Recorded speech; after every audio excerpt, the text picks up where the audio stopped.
Hello student, welcome to reasoning वाला और मैं हूं आपके सामने रीजनिंग वाला। आज जो है रेलवे ने एक न्यूज़ में एक खबर देके सबको हिला के रख दिया है बेटा। मतलब कि सबने ये सोचा था कि अभी तक कोई न्यूज़ नहीं आई है एनटीपीसी नॉन ग्रेजुएट के लिए एग्जाम की, कोई न्यूज़ नहीं है, तो हो सकता है कि एग्जाम नवंबर में हो। अब आप कहोगे सर ऐसा क्या, जुलाई में ना बोल के अगस्त बोलो, सितंबर बोलो, अक्टूबर बोलो, सीधे नवंबर आप तो बेटा उसका रीजन ये है कि जुलाई 24 या 25 जुलाई से लेके अक्टूबर तक पूरी डेट फिक्स है। एक भी डेट ऐसी नहीं है जहां पे एग्जाम नहीं है। बीच में आएंगे, कोई संडे आ रहा है या फिर एक दो दिन आएंगे, तो बेटा ऐसा तो नहीं। तो देखो सबसे पहले क्या लाइन बोली वो देखो, उससे आपको पता चलेगा कि मैं कितना सही बोल रहा हूं आप लोगों के लिए। आरआरबी, एक मिनट एक सेकेंड, हाँ, आरआरबी जल्द ही जारी होगी डेट, कुल पद 3445, अजमेर में 31 पदों के लिए परीक्षा।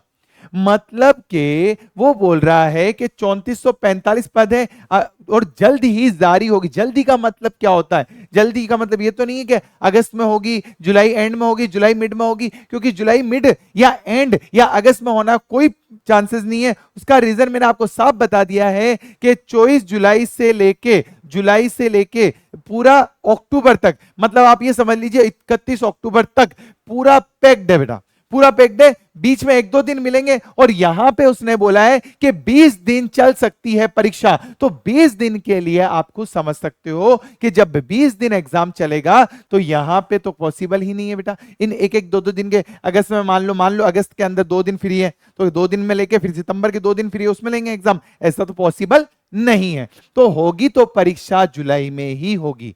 फिर भी मैं आपसे एक बार फिर से बोल रहा हूं, 99% चांसेस जुलाई में ही है, क्योंकि उसने जल्द ही बोल दिया जल्द ही जारी होगी डेट। नहीं हुई जुलाई में तो फिर से मैं बोल रहा हूं 1% चांसेस है कि नवंबर में जा सकती है एग्जाम। आई बात समझ में? ठीक है, अब देखिए क्या लिखा है वो देखिए। Railway non technical category NTPC non graduate पद के लिए जल्द ही कंप्यूटर बेस्ड, यानी कि कंप्यूटर ऑनलाइन ही एग्जाम होगा।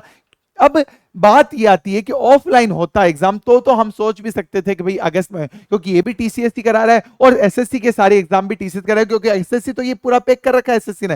एसएससी ने बोला है कि यहां पे तो मेरा ही हक है, मैं किसी और को आने नहीं दूंगा। ठीक है ना बेटा, क्योंकि एसएससी ने अपनी, ऑब्वियसली बात है, कहते हैं ना पहले आओ पहले पाओ, एसएससी ने पहले ही अपनी डेट दे दी थी। अब एसएससी तो नहीं कर सकती अपने आगे पीछे डेट को, जो करना होगा रेलवे को करना होगा। आई बात समझ में? तो ये चीज है कि फिर भी मैं आपसे एक बात बोल रहा हूं कि अगर ये ने एक बात बोल दी यहां पे 20 दिन और हमारे पास लगभग ही 20 दिन है, तो इसमें मुझे चांसेस लग रहे हैं कि एग्जाम आगे जा सकता है बेटा। इसमें थोड़े से चांसेस लग रहे हैं कि एग्जाम आगे जाने के चांसेस हो सकते हैं। अच्छा चलिए, अब मैं आपको एक बात बताता हूं, इससे यह पता चलने वाला है कि एग्जाम या तो जुलाई में होंगे और नहीं हुए 1%, फिर भी मैं आपसे बोल रहा हूं कि 99% जुलाई, नहीं तो 1% नवंबर भी चांसेस है। ठीक है, अब बात आती है कि सर हम तैयारी कैसे करें। तो बेटा मैं आपको बता देता हूं, आपको हमेशा आपके लिए मैंने एक चीज बताई है कि रीजनिंग की जो प्रिपरेशन है, आप डेली शाम को 6 बजे मेरे साथ इसी चैनल पे जुड़ो लाइव बेटा। मैं इतनी गारंटी लेता हूं, चाहे आपका एग्जाम 20 दिन के अंदर है, चाहे आपका एग्जाम 4 महीने के अंदर है, डेली मेरे साथ जुड़ो। यहां पे 30 से 40 क्वेश्चंस होते हैं डेली के डेली, और ये क्वेश्चन मेरे साथ में करो आप। 101% बोल रहा हूं बेटा, रीजनिंग में कहीं प्रॉब्लम नहीं आएगी। बाकी कोई भी एग्जाम, बाकी कोई भी जो सब्जेक्ट है उस पर आप ध्यान दीजिए बेटा, रीजनिंग पे देने की जरूरत नहीं है। रीजनिंग की टेंशन मेरी टेंशन है बेटा। आई बात समझ में? बस आपको एक बार आके क्लास में लेके देखो बेटा, कैसा लगता है आपको क्लास में, आपको खुद को पता चल जाएगा। चलिए, आज शाम को 6 बजे सभी रेडी रहिएगा, मिलते हैं आज शाम को 6 बजे। तब तक के लिए जय हिंद, जय भारत। और ये मेरा ही सेशन कैसा लगा प्लीज जरूर बताइएगा। ओके बाय, टेक केयर बेटा।